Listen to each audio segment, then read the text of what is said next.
Alright, this is like my third or fourth attempt at recording this after trying to get some audio issues, that are hopefully now resolved. Anyway, I kind of want to just talk about awareness, like things you want to be thinking about during a game of Outbreak that will like help you to get stronger and increase your odds of survival.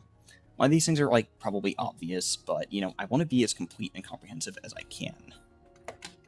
So, even if some things are obvious, I'm still going to cover them anyway.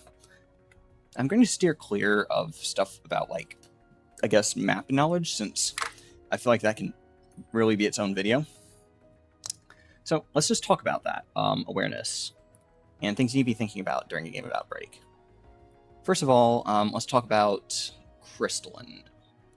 One thing that's a good idea is to keep track of how many crystalline are alive during a game. And that's important for a couple of reasons. If there's like a relatively low number of crystalline, I might play the game a bit differently than I would otherwise. I mentioned that I like to hold up on this ramp and sometimes on this pillar. I've got a whole separate video on defense positions. If there's a low number of crystalline on the map at the current moment, I might try playing here or here. And the reason for that is, if you play on this pillar, a lot of the crystalline that you're shooting at get knocked down to the bottom, but that's less of an issue if you're there or in that room. The other reason why you want to pay attention to the number of crystalline is every time you see the number of crystalline go up, that means there's a supply crate somewhere in the map that you can potentially go find and grab. You also want to keep in mind how many of those supply crates that you've grabbed at any point of time, since after like 7 or so, they start giving diminishing XP back. Is about to condense. You also want to pay attention to the crystalline themselves. And, for example, you want to pay attention to how much jump height they have, since if you're running into a crystalline that has a lot of jump, some positions just become much, much more unsafe. Or you might need to watch other spots. 8, 7, 6. I'll use Lock District as an example. I've been ready for ages. Let's get started.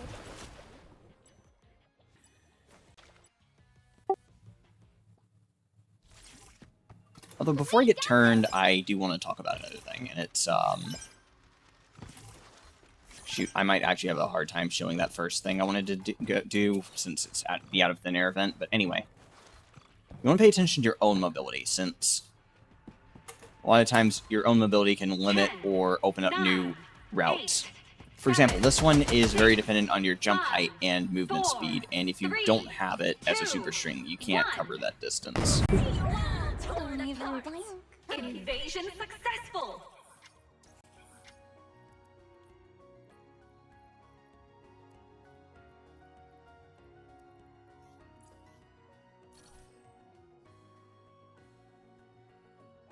Your movement speed and jump height also matters for like being able to move away from defense points, since sometimes there are long stretches that you kind of just have to move on foot on some maps or glide through the air. And getting from that position and back to your defense point sometimes requires you to have more movement speed and jump, and sometimes it's just not safe to move out, since a lot of times a crystalline can move faster than you can.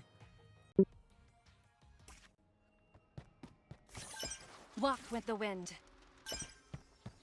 Now, on the note of paying attention to crystallines as well, you want to pay attention to their characteristics as well. Like I mentioned before, this point is not very safe to hold long term because crystallines start eventually getting enough jump to get up there, and there tend to get to be too many crystalline for you to be able to keep away from there.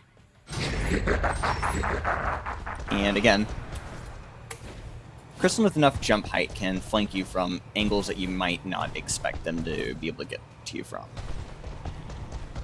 From there, for example, or potentially even from back here if they have enough jump.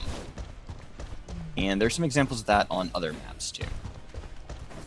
Yeah, very frequently you do want to pay attention to which crystallines were players beforehand. I'm not talking about like super strings in general, but specifically players that are in the same lobby as you. Since a lot of times they can come at you from angles that you don't expect. You very, very frequently need to be mindful of like what your blind spots are and make sure that you're not leaving them completely open. Now, let's see if I have enough jump height for this. Yeah, this is a good example.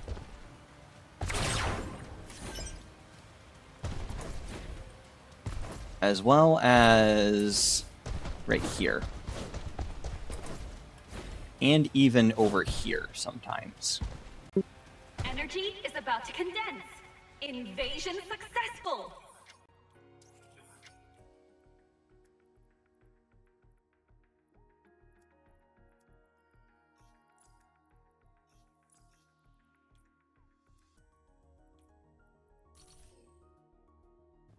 Returning to polar.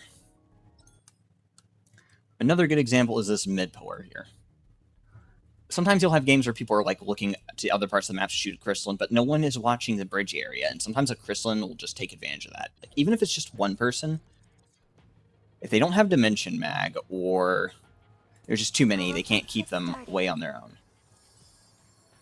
On the note of that, it's also just important for any defense position to know when to leave it, because sometimes you just can't hold a position on your own. Maybe there's too many crystalline at a given point, or there's just, or you just don't have dimension mag, in which case it's impossible to hold a position without dimension mag, because if you have to reload at any point, crystalline can push you. So that is one thing. You also need to pay attention to where the crystalline are on the map at any given point, so that you're not retreating from some crystalline into another group of crystalline, or making a supply run and running through a group of crystalline. Sometimes you might even move from one defense point to another position and get killed on that position if you're not paying attention to where the crystalline are. Like, sometimes you can get away with moving, like, near, like, one or two crystalline, since you can potentially use your gun to keep them back and use your movement speed to get away from them. But, like, if you have a lot of them rushing at you at once, it can be difficult to hold them all at once.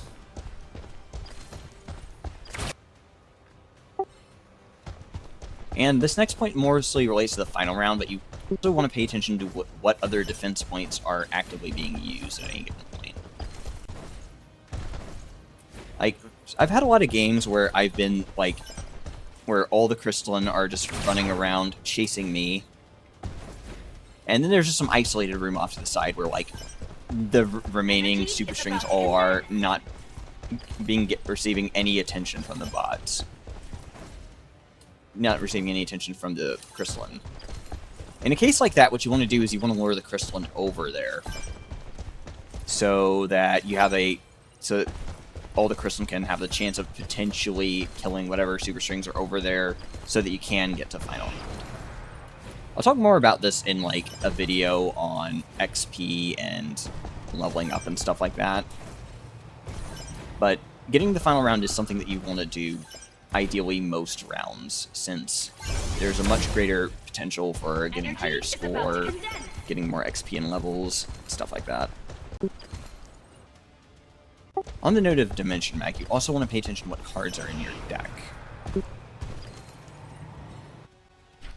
I've had a lot of times where I've died because I didn't realize I didn't have dimension mag, especially after taking something like Power Vacuum. Sometimes forgetting I have something like Bomb, forgetting I have something like the Meow card, or Kitty's Blessing, I mean, or sometimes forgetting I have something like Beacon of Hope, or even Card Valuation. There's also other cards like that might cause you issues sometimes if you, like, pick them up from something like out of thin air and don't actually be mindful to do something about to, like, not be mindful that you drew it.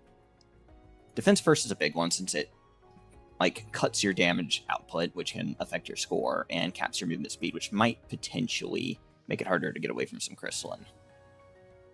And also Berserker, which can disable your skills, which can mess up some builds quite a bit.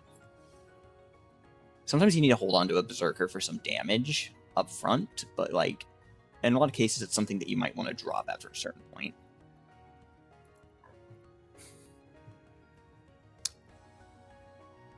Sometimes I also forget that I have certain nades at any given point in time.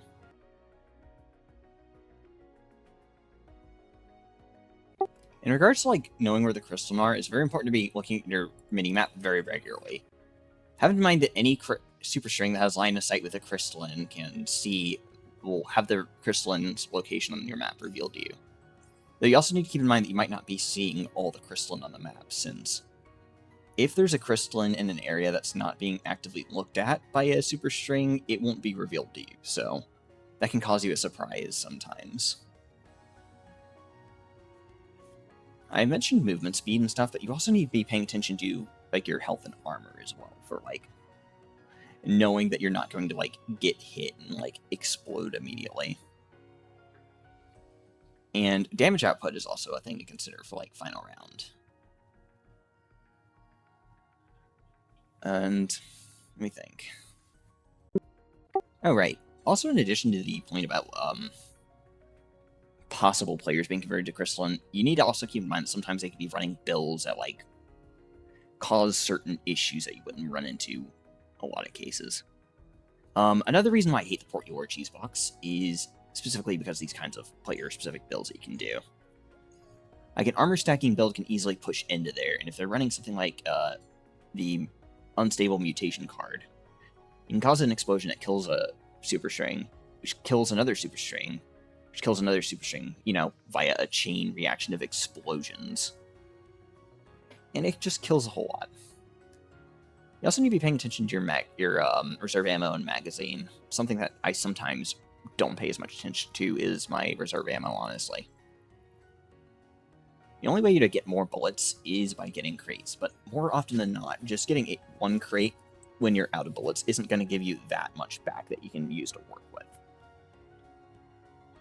So, some cards that do help with that are like ammo bearer, but you know, since you can only look at the fully upgraded versions in the card list, keep in mind that the amount it gives back at base is not as much as what you're seeing here.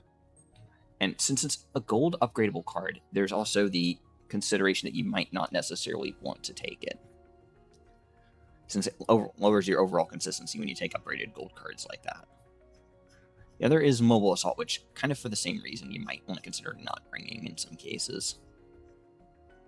And if I haven't mentioned it already, you also want to be paying attention to your current level, since that can matter a lot for certain things. For example, if you want to take an Ascended to Glory card, or use Power Vacuum, or potentially sometimes if you even want to get more crates, since after 7-ish crates, they start giving diminishing value back, such that after a certain point, it's better to like potentially just do more damage or use other ways of gaining XP, which again I'll cover in another video specific about XP, the XP system in Outbreak.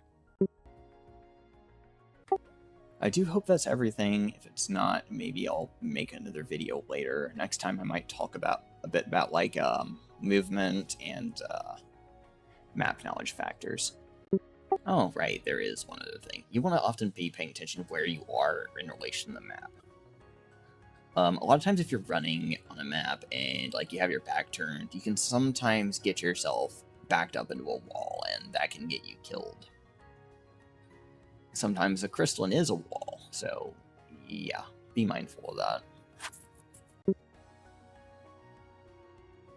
I have another clip. I have a good clip of an example of why it's important to watch your blind spots, and I'll throw that into the video if I can find a way to edit it in.